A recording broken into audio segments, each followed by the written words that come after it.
and welcome to Legal Affairs. My name is Diamond Liddy, and I'm the public defender for the 19th Judicial Circuit. We are so honored and blessed to have Clint Sperber, and he is what is your exact title, Clint? So I'm the county health officer it's county health officer / administrator for Department of Health in St. Lucie County. Okay, which of course, as we all know, is a very big deal now. Obviously with COVID going on and still around, right. And we're going to talk about that in a minute. And prior to that, hepatitis A was an issue, and then of course, years ago, the AIDS epidemic. I mean, oh my gosh, what you deal with is extraordinary. I mean, infectious diseases, it's everywhere, and in a growing population like here in St. Lucie County. Right. Across the district and state, the more people, the more likelihood that more disease will be prevalent. Right. And being in the tropics with mosquito-borne viruses there's the HIV/AIDS epidemic. We had the Zika virus. We had dengue fever. I forgot about all that. There's always something. Oh yeah. Something. Well, let me do this. And you were on the show. A few times, but yeah, yes. but when kind of all of this was at its height, thank God, and kind of educated the public on what was going on and what to do and where to go and things like that. And I'm sure I asked you at that point, give us a little bit of your background, but let's do that again. Let's find out about you for a moment. Okay, so I've been in this role approximately 5.5 years. Prior to that, I was the deputy administrator for the county. And more of my background, it started out in disaster management and emergency management. And I worked, locally, regionally, statewide, federally on some other medical teams. But I've been involved in disaster response for a little over 20 years. Wow. And working in public health, as we just mentioned, there's always opportunity. Disaster to respond to. Public health emergencies, as well as, the day-to-day operation of a health department with approximately 200 employees. Is that when how you many? look at Wow. full-time and part-time. Now, how many actual offices do you have? We have 4 locations in St. Lucie County. Okay. Yeah, so my main one, it's right off of Midway Road. Okay, that's the main office. Tell Correct. us the other locations just so. So right now we are in St. Lucie West. Right. We have our women, infant, and children and our pediatric dental program there. Right. The old County Logistics Center, the Gwendolyn Thompson Center right off US 1. We have several different departments out there. And then also our Fort Pierce site, our Avenue C location. Right. Which we're actually in the process of transitioning out of that facility into the Children's Medical Services, that building that shares the same parking lot as Longwood Regional Medical Center. Oh, so I that's gotcha. been a project for the last couple of years, because it's a state building and working extremely closely with the state, and then also with county leadership through Howard Tipton and his staff to actually transition us into that facility. So that's actually in the past week or two recently where everything's been approved. So we're going to be working on transitioning out of our Avenue C site to that. Okay. Which is 3.5 miles away. Right. Bit newer and great transportation, and it'll be a good move. Okay. And again, you said 200 employees? Yes, ma'am. Wow. And they're all working in those 4? Wow. Okay, and that includes, what is the staff made up of? Doctors, nurses? Yes. Lawyers, no, please. Yeah. Well, but I'm, from a department standpoint, and I'll start from a big level. Right. We are a state agency. It is a centralized system in the state of Florida. And you get most of your money from the state? So we receive, sorry to interrupt, but we receive a stipend from the state general revenue. We receive federal revenue. The Board of County Commission, they also fill gaps in our core public health services. Okay. We are unique from a state agency where we also have an opportunity to generate revenue. So we do that through our enterprise system, which I would say we offer medical services, medical with the physician, with Right. dental services. We have an environmental health program where there's also some revenue that's generated from permitting fees and also vital stats. Right. But that revenue, I mean, that just fills the gaps for our operation. I So got from you. a staffing perspective, statewide, there's about 14,000 employees, and it's led by State Surgeon General, Dr. Rivicki. And then you have a deputy county, And this, let me stop you for a Sure. second because I'm ignorant on this. How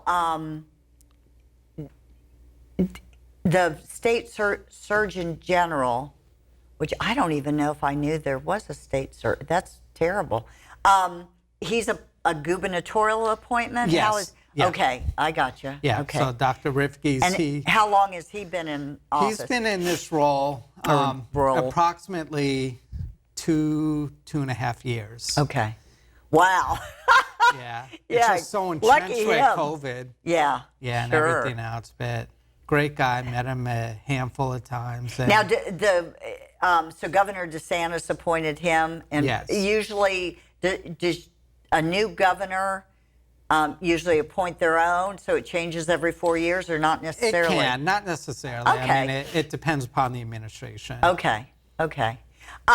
Okay. So we've got the lineup of people. Let's talk about what the burning question is, which is, we've gotten hopefully past the worst Yes. of COVID. Where are we now? So that's a loaded question. I know it is. So if we look at a timeline, when we first learned about COVID in March of 2020, literally March 1st is when we first learned about it, and having our first cases and going through what I would call different waves of the virus, where we would have Right. peaks as far as a lot of cases, and if we're looking at a curve where we have already gone through a few different waves. Since vaccine has been introduced into the country in the state of Florida, when we started vaccinating here in St. Lucie County in mid-December, we started with healthcare professionals, and then we opened it up according to the Centers for Disease Control. Right. Their priorities. We had our first large event in the first week of January, or second week, January 9th. God, it doesn't. Yeah. Between January 9th and today, when vaccine was scarce, and we were trying to encourage people, Right. and we hate using the term "be patient." Your time will come, but the time has come. It's been several months where access has not been an issue. Right. We have literally 40, 50, 60 locations in St. Lucie County alone. When you look at retail outlets, Really? Oh, okay. When you're talking your Walgreens or Publix CVS or your Publix, yeah. Publix or Winn-Dixie or Walmart, and then you have a lot of pediatricians who are offering vaccine, Right, and other right. medical providers and Right. urgent care centers as well as us. Access is not really an issue. Now, from a numbers perspective, our peak during that first wave, we're seeing about 100 to 150 cases a day. Right. The second wave, which was worse, November, December time period, we're averaging a little over 215, 220 cases. Since vaccine has been introduced into community, our numbers have gone down monthly, which is the trend we want to see. Right. So in June, we were averaging between 25 and 30 cases a month. Right now in July, that number has definitely increased, and Wow. we're following a state pattern as far as seeing more cases. So it's not going in the direction we want to see, but there's good news. If we It want to got look on better both- from the worst. it got a lot better from the worst, but we know our numbers are going up because it's people who have still yet to have been vaccinated. Right. So I would say take-home message is the vaccine works, it's safe. If you're 12 years of age or older, get it. That's my recommendation. It's a recommendation that there's working everywhere. I mean, there is a lot of data out there, and you know, from a data, we need data to drive decision making. And when we can see that there have been millions and millions upon millions of people who have been vaccinated in Florida, across the entire country, in the world for that matter, we know the vaccine is safe, it's effective. Right. It prevents severe complications, Right. including the worst, which is death. Death. And we talked before the show about some neat stats that I think we need to talk about now. Of the people who get COVID, what percentage have been vaccinated? Less than 1 to 2%. So we're Wow. right around in that area. And for anyone who is watching right now, and we can use the flu for an example. Right, right. Where the flu vaccine, it's effective, but it's not nearly as effective as the COVID vaccine. Okay. But it's still a recommendation to get your yearly flu shot. Oh, absolutely. Again, because it prevents those severe complications. Yeah, and you may just be good. Right. Absolutely. I'm telling you, the flu vaccine, you know, too much information, but the flu vaccine changed my life. I mean, I used to get twice a year, just the, you know, knock down, drag out, can't move flu. Right. And knock on wood, I mean, since I've been doing that, I've been very, very lucky. But when we were talking before the show, you said even with the vaccine, 20 to 30% can get the flu on Correct. the average. Yes. But with the At least, COVID, yeah. at least. But with COVID, the COVID vaccine, you're only talking 1 to 2%. Yeah. That's And amazing. And we know this because you get a call from us when you are a positive case. We learn about it through a laboratory confirmation, Right. whether it's our state public health lab or a commercial lab. They're required by law to report all reportable diseases to a local county health department. So when we get this information, we follow up and we have your information and your data so that we can help prevent you from spreading it to other people. Right. And how do you do that? So the term contact tracing. Okay. So prior to contact tracing, what we would, And explain because Okay. we do it at our office and the whole, but explain that. so what we would look at prior to a contact tracing, we're looking at a case investigation. So we learn about COVID. Right. You're a positive case, it's reported to us, the health department. What we want to do is confirm that it is a laboratory confirmation of a case. Right. Once we learn that information, we would reach out to the individual who is positive, get basic information about them, where they live, where they've been for the past 2 days prior to that. Right. Up to, so right now we're at 2 days, and just get a lot of general information about Right. who have you been in contact Yeah, with, who where have do you- you work. Right.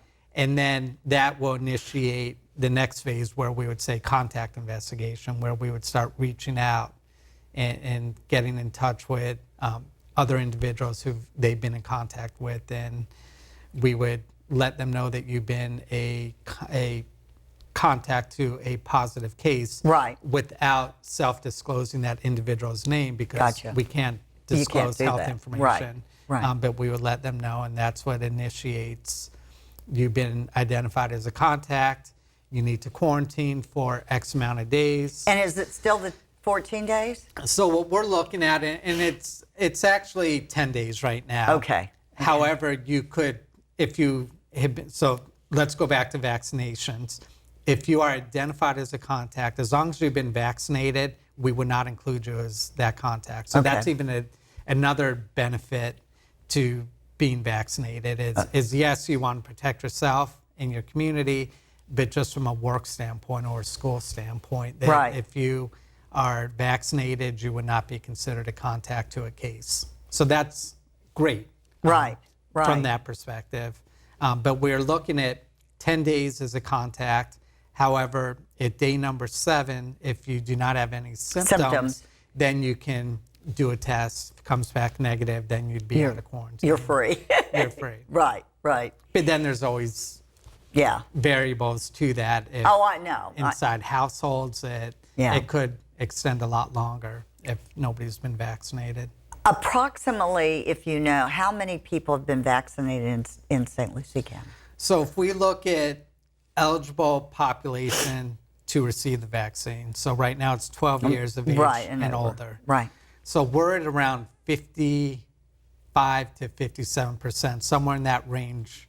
Okay. Closer to 57% who are eligible to receive the vaccine have received it. Is that the average?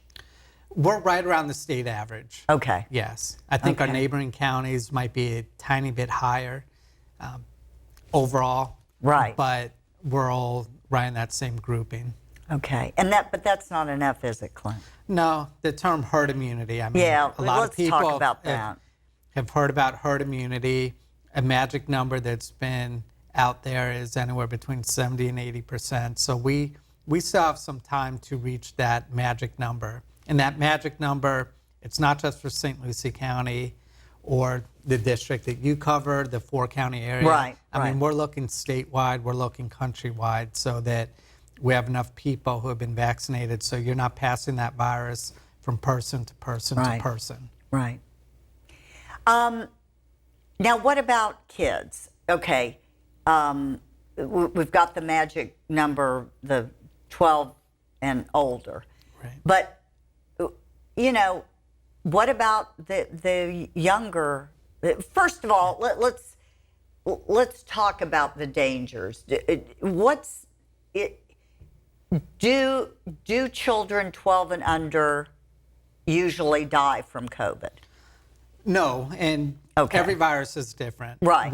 We have not seen kids as the term super spreaders. Right. You know, this time last year, had several conversations with the superintendent and his staff and the school board.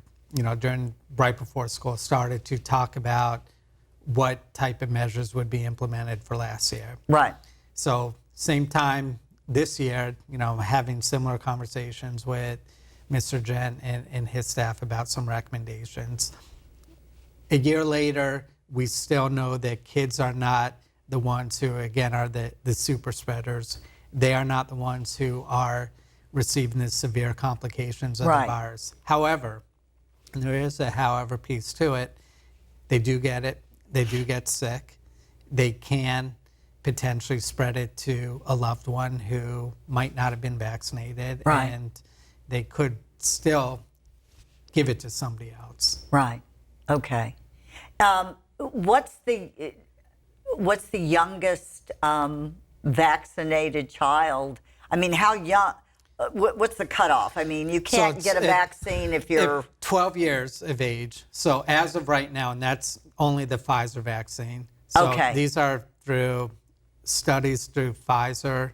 And okay, so you can't get a vaccine if you're under 12? That's correct, right now. Oh, boy, I didn't know that. Yeah, okay. So there's other studies that have been going on with Pfizer vaccine and with Moderna vaccine, where we're hopeful that based upon the results of those studies that they're going to recommend to the FDA, here's our data to support, let's vaccinating 2 years of age and up. Wow. So hopefully that... Oh, that's what your hopeful goal, if we have the... Right. Okay. And that could be available in the next several months, which would be great. So then we could offer vaccine to anyone 2 years of age or older. I mean, possibly even younger than that. Right, right. Now, compared to the flu vaccine, what's the youngest age you can get a flu vaccine? I believe it is right around that same time. Could be 6 months, but typically it's... Really? As an infant. Huh. Do many infants get flu vaccines or young children? Not. But they do. They do. Wow. Boy, this is every time we talk, I learn stuff that I had no idea about. Well, there's lots and lots of talk about the Johnson, right. You know, 1 out of 15 bazillion people had a complication, so everybody, you know. Yeah. Tell me, are you concerned about what's happened? So with everything, it's a risk benefit. Right. And it was determined that the risk outweighs, or the benefit outweighs the risk Right. in administering the vaccine. Right. So there was, during that time period, that there was some reluctance. First off, nationally, we were not allowed to administer the vaccine until those studies have concluded.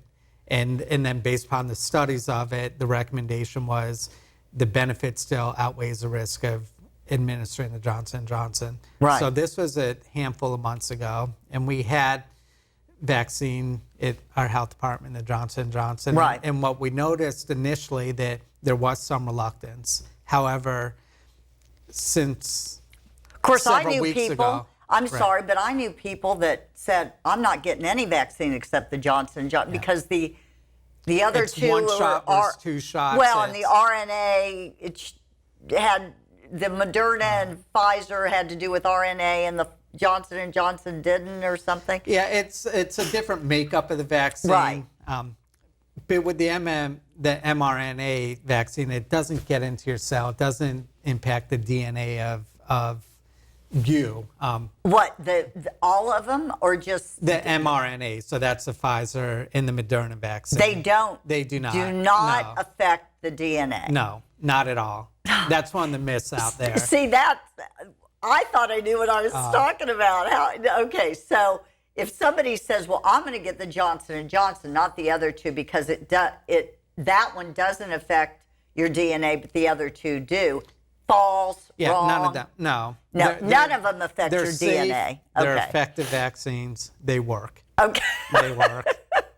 But go ahead. Go ahead. But we actually did see during an initial time period, we did see a little reluctance with the Johnson & Johnson. But since then, a lot of people have been recommending or actually asking for it, I should say. Oh, really? So Even with all the hoopla right now? Yes. Okay. Yeah. Okay. You know, we've been because it's one shot. You it's think? one shot. Yeah. It makes it a lot easier. Yeah. It's a challenge logistically to set it up because you have time periods with the other vaccine. Well, do. I mean, but really, and I don't know if this is a question you know the answer to, but what about what percentage, if you know, have you're saying 50 something percent, between 55 5 and and 57 have gotten vaccinated, but is that they've done the whole enchilada, or Yes. Oh, Yes. Now, what can we add to that? Gotten 1%, one shot, so we're higher than that? Because that helps a little. What we're looking at is full coverage. So that is Okay. going through your series, whether it is So 2 50 doses. Oh, wow. 55 to 57% have Yeah. gotten both doses of Moderna, Pfizer, or one dose of Johnson & That's Johnson. correct. Wow. So there is another percentage out there that just got one shot and didn't get the second one, right? Which is not a good thing. We need you to finish that series. Well, I know, Right. but I mean, it does help a little. Oh, really? From a public health perspective, I would say that until you have both doses, that you do not have full coverage. So that's what. See that now? That's another myth. We should call this not legal affairs, the MythBuster show. Yeah. No, because that is another myth. I would have bet dollars to donuts that with one shot you were 80% good, but you should get this second shot. Yeah, it's recommended to get both doses to get Okay. full coverage. Okay. Clint, we've got just a few, 3-4 minutes left. Number one, the number one thing is get vaccinated. Right. Both shots of the two, one shot of Johnson. Right. And Johnson & Johnson, even with all the hoopla, is still safe, It's safe. and it's okay. Yeah.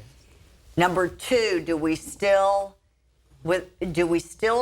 try and socially distance as much as possible, or with the spike, or what? So for following CDC guidance, Right. if you have not been vaccinated, the recommendation is to, follow those mitigation measures that have Right. been effective. The mask If you've been and- yeah. in social distance, stay home if you're sick, don't go to work if you're sick. Yeah. And especially if you get a call from your local county health department that Right. you are a case or have been identified as Right. a case, Right. protect yourself, your family, your community, and follow those recommendations. Right. They're there for a reason. They work. So I think part of your question was also, But if everybody in the room's been vaccinated, can you hug each other? I think we hugged each other when I first saw you. Yeah, I think. Well, I know. As a So that's the welcome. question. Was that okay, or did I really mess up? You can. So you can act. No, okay. Do you think? I have noticed, and of course, when I was pumping gas 10 years ago, I'd get in my car. I have the sanitizer. I never picked up a nozzle and not sanitized myself. Yeah. Of course, you say that to people, and they're like, "What? I always did that. Never didn't." Yeah. But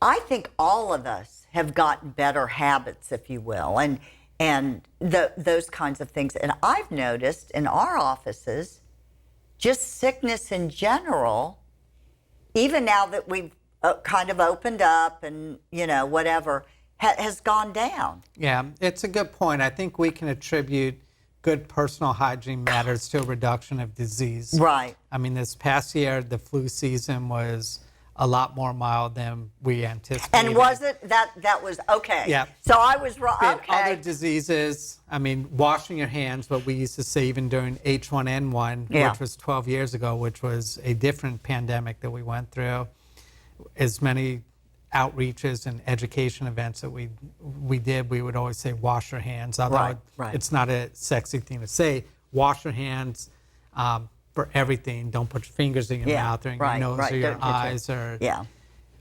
you don't want to introduce a disease into your body. Right. Right. And So it is true that it's not a myth that probably, I mean, this is, the whole pandemic thing, which still goes on. We have to still be careful. Rocked our world, but is it a fair statement to say there could be long-term benefits because we have better hygiene now? let's hope that people don't have a short memory. Right. Right. So we know what works. We know it was effective to follow those measures. So hopefully that's passed on in households and work settings and school settings, and we continue to practice what has been effective. Gotcha. Well, this has been wonderful. I just want to give you a big shout out for all you've done for this community, seriously, and your health department. And thank you for being on the show. Well, thank you. That's what we're here for. I know. Thank you.